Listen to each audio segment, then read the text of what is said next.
नमस्कार, मैं हूं संगीता राय। पूर्वांचल एक्सप्रेस न्यूज के इस वेब पोर्टल में आपका स्वागत है। आइए देखते हैं हमारे संवाददाता राम सकल यादव की यह विशेष रिपोर्ट।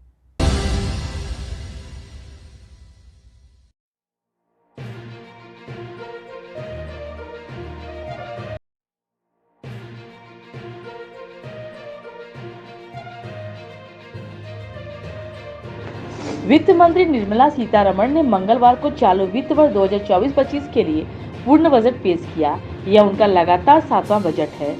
सीतारमण ने लोकसभा में बजट पेश करते हुए कहा कि भारत के लोगों ने नरेंद्र मोदी निज सरकार में एक बार फिर विश्वास दिखाया और उसे तीसरी बार किसी कार्यकाल के लिए फिर चुना गया है। सीतारमण ने कहा कि जहां वैश्विक अर्थव्यवस्था अभी नीतिगत अनिश्चितता की चपेट में है, ऐसे में भारत की आर्थिक वृद्धि जारी है। उन्होंने कहा कि देश की मुद्रास्फीति स्थिर बनी हुई है। वित्त मंत्री द्वारा पेश किए गए बजट में को भारतीय जनता पार्टी और उसके सहयोगी दल तारीफ कर रहे हैं, वही विपक्षी दल बजट से खुश नजर नहीं आए। बात अगर आजमगढ़ जिले की जाए तो बीजेपी के जिला उपाध्यक्ष ब्रजेश यादव ने बजट को शानदार बताया। उनका कहना था कि यह बजट हमेशा की तरह समाज के सभी वर्गों, युवाओं, महिलाओं, किसानों को और मध्यम वर्ग का बजट है। महिलाओं के लिए सोने चांदी की कीमतों को कम किया गया है, गैस सिलेंडर की कीमतों को कम किया गया है। इसके अलावा कैंसर की दवा और मोबाइल फोन सस्ते किए गए हैं। आदिवासियों के लिए जनजाति उन्नति ग्राम योजना बनाई गई है। समाज के सभी वर्ग का ख्याल इसमें रखा गया है। वही मोदी सरकार का यह बजट समाजवादी पार्टी को रास नहीं आया। प्रदेश प्रवक्ता अशोक यादव का कहना है कि मोदी सरकार नारा देती है गरीब, युवा, अन्नदाता, नारी का, लेकिन बजट में उनका सारा ध्यान सरकार को बचाने में लगा हुआ है। गरीबों को गरीबी रेखा से बाहर निकालने में, उनको आत्मनिर्भर बनाने में, युवाओं को बेरोजगारी के दंश से छुटकारा दिलाने में, अन्नदाताओं के ऋण माफी, कीटनाशक, उर्वरक, डीजल, ट्रैक्टर इत्यादि में और अधिक सब्सिडी दिलाने में, नारी के रसोई के सामानों के बढ़ते मूल्य, छात्रों की महंगी शिक्षा, महंगाई जैसे मूलभूत समस्याओं से राहत दिलाने में इस बजट में कोई प्रावधान नहीं है। उत्तर प्रदेश जो देश को प्रधानमंत्री देता आया है, उसकी उपेक्षा की गई है। सरकार का फोकस अपनी बैसाखोरी को मजबूत करने में दिख रही है। इस बजट का जन कल्याण से कोई वास्ता नहीं है, इसलिए यह जन विरोधी बजट है। इसे लेकर आजमगढ़ में व्यापारियों ने भी अपनी प्रतिक्रिया दी है। इस दौरान उन्होंने बजट को बेहतर बताया। हालांकि मिडिल क्लास के लिए बजट इस बार भी कुछ खास नहीं रहा। आइए सुनते हैं बजट को लेकर आजमगढ़ के व्यापारी और सत्ता पक्ष और विपक्ष ने क्या प्रतिक्रिया दी। पेश हुआ है, क्या लाभ है बजट में, क्या बजट काफ़ी अच्छा आया है। इसमें व्यापारियों के लिए, जैसे जो स्वर्णकार व्यापारी भाई हैं, उनके लिए कस्टम ड्यूटी में करीब काफ़ी छूट कर दी गई है। 6% की छूट की गई है कस्टम ड्यूटी में, जिससे गोल्ड काफ़ी सस्ता हो जाएगा और उससे कस्टमर और लोगों को लेने में काफ़ी फ़ायदा होगा। काफ़ी और भी चीज़ें जैसे एम्प्लॉयमेंट को लेकर के काफ़ी कुछ विचार किया गया है इसमें बजट में। और सोलर पैनल है, मोबाइल है, इलेक्ट्रॉनिक गुड्स, काफ़ी चीज़ों में रेट की काफ़ी गिरावट हुई है। कैंसर से संबंधित भी दवाओं में भी छूट की गई है।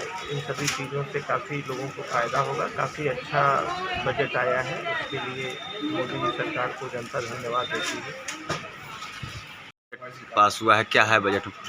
बजट अब तक का सबसे अच्छा बजट एक तरीके से माना जाए सराफा कारोबारियों के लिहाज से, क्योंकि इस बजट में सोने के दामों में 6% की बढ़ोतरी हुई है, जिससे मार्केट में 3 से 3.5 हज़ार रुपये सोना सस्ता हो जाएगा। ग्राहक को बहुत लाभ मिलेगा। जिनके बजट थे खराब, कम से कम 10 ग्राम सोने के ऊपर 3500 रुपये 10 ग्राम सोना सस्ता हुआ है। इससे ग्राहकों में रुझान बढ़ेगा और सोने की खरीदारी बढ़ेगी। और हम लोग को यह अपेक्षा है बाज़ार से कि अब जो कारोबार अच्छा चलेगा और इससे जो कस्टमर के लिए जो 10 ग्राम की चैन होती थी, एक तरीके से आप में 3000 से 3500 रुपये का लाभ मिल जाएगा। और बहुत ही अच्छा बजट आया है कस्टमर के लिए, बहुत अच्छा बजट है। धन्यवाद देना चाहिए। धन्यवाद मैं माननीय वित्त मंत्री जी को देना चाहता हूँ और प्रधानमंत्री जी को कि ऐसा बजट उन्होंने पेश किया। पास हुआ है, इसमें व्यापारियों के लिए क्या सुविधा मिला, क्या है सर? आज जो बजट पास हुआ उसमें सोने के ऊपर कस्टम ड्यूटी घटाई है सरकार। इससे जो अच्छा काम करने वाले व्यापारी हैं उनको राहत मिलेगी। और जो लोग गड़बड़ तरीके से सोना मंगाते थे, स्मगल वगैरह करते थे, उसके ऊपर राहत होगा और अच्छे काम को प्रोत्साहन मिलेगा और अच्छे व्यापारियों का लाभ होगा। इससे जो हमारे उपभोक्ता उनको भी लाभ ये मिलेगा कि अच्छा गुणवत्ता वाला सामान मिलेगा, तो लोगों को सही दाम में सही चीज़ें मिलेंगी। क्या धन्यवाद देंगे सरकार? बहुत बहुत धन्यवाद है हमारे वित्त मंत्री जी का, जो है प्रधानमंत्री जी का, जिन्होंने समय जो है जिस समय जो है लगातार कीमतें बढ़ रही हैं, इसको घटा करके जो है हम लोगों को राहत दी है, जिससे जो है मोटा ये मान के चल रहे हैं कि एक दिन में जहाँ 75,000 रुपये सोना था 70,000 रुपये के आसपास है। ये बहुत बड़ी बात है, जिसको तो सोचा भी नहीं जा सकता, वो काम जो है उनका भी है। बहुत बहुत धन्यवाद। मोदी सरकार नारा देती है ज्ञान का, गरीब, युवा, अन्नदाता और नारी, लेकिन उसका सारा ध्यान अगर इस बजट में सिर्फ और सिर्फ सरकार को बचाने में ही है। जन भावनाओं को कोई इसमें तवज्जो नहीं दी गई है, जन कल्याण को कोई तवज्जो नहीं दी गई है। यहाँ तक कि उत्तर प्रदेश को भी अलग से कोई बजट नहीं दिया गया, जो उत्तर प्रदेश इस देश को प्रधानमंत्री देता है। अगर गरीबों की बात कर ली जाए तो गरीबों को गरीबी रेखा से निकालने के लिए कोई प्रावधान नहीं है, उनको आत्मनिर्भर बनाने के लिए कोई प्रावधान नहीं है, युवाओं को कोई बेरोजगारी से निजात दिलाने के लिए कोई अलग से प्रावधान नहीं है। अन्नदाताओं की बात कर लिया जाए तो किसानों की जो दुश्वारियां हैं, चाहे उनके ऋण माफ़ी को लेकर के या जो किसानों की जो लागत मूल्य को लेकर के, उसमें डीजल, ट्रैक्टर, पेस्टिसाइड, फर्टिलाइजर्स, इनके दामों में कोई छूट नहीं दी गई है, इसमें कोई सब्सिडी नहीं दी गई है। बात अगर महिलाओं की कर लिया जाए तो सिर्फ नारी शक्ति बंधन अधिनियम जैसा झुंझुना पकड़ाया गया पिछले कार्यकाल में, लेकिन इस बजट में क्या दिया गया? उनके एलपीजी के दाम कम किया गया या उनके रसोई में जो भी चीज़ें इस्तेमाल होती हैं उसमें उसके दाम में कोई कमी आई है? कोई कमी नहीं है। छात्रों की बात कर लिया जाए तो छात्रों की जो महंगी शिक्षा है, उस महंगी शिक्षा से निजात दिलाने के लिए कोई प्रावधान नहीं है। तो कुल मिलाकर के इस बजट में सारा ध्यान सरकार का सिर्फ और सिर्फ मोदी सरकार की बैसाखियों को मजबूत करने में और मोदी सरकार को बचाने में ही ज़्यादा फोकस हुआ है। बाकी ये जन विरोधी बजट है। इस शानदार बजट के लिए मैं वित्त मंत्री जी और सरकार को बहुत बहुत बधाई देता हूँ। ये बजट हमेशा की तरह सरकार ने समाज के सभी वर्गों के लिए, युवाओं, महिलाओं, किसानों, नौजवानों के लिए ये बजट बनाया है। और आप देखेंगे कि महिलाओं के लिए विशेष तौर पे जो कि सोने चांदी की कीमतों को कम किया गया है, गैस सिलेंडर की कीमतों को कम किया गया है। इसके अलावा जो कैंसर का इलाज बहुत महंगा था तो उसके लिए भी दवाओं को सस्ता किया गया है।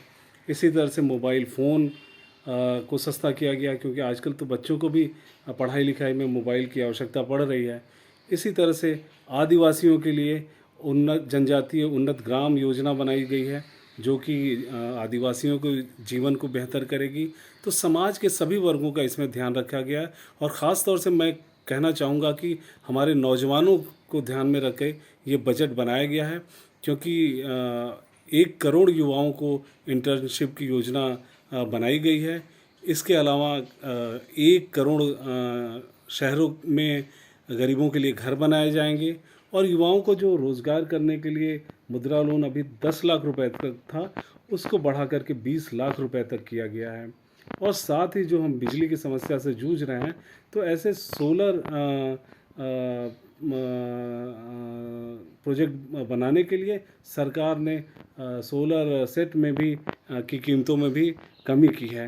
तो इस तरह से एक समाज के सभी वर्गों को ध्यान में रखकर इस बजट को बनाया गया है और लोग इससे बहुत खुश हैं। और सरकार को समाज का हर वर्ग इसके लिए बहुत बहुत धन्यवाद देता है।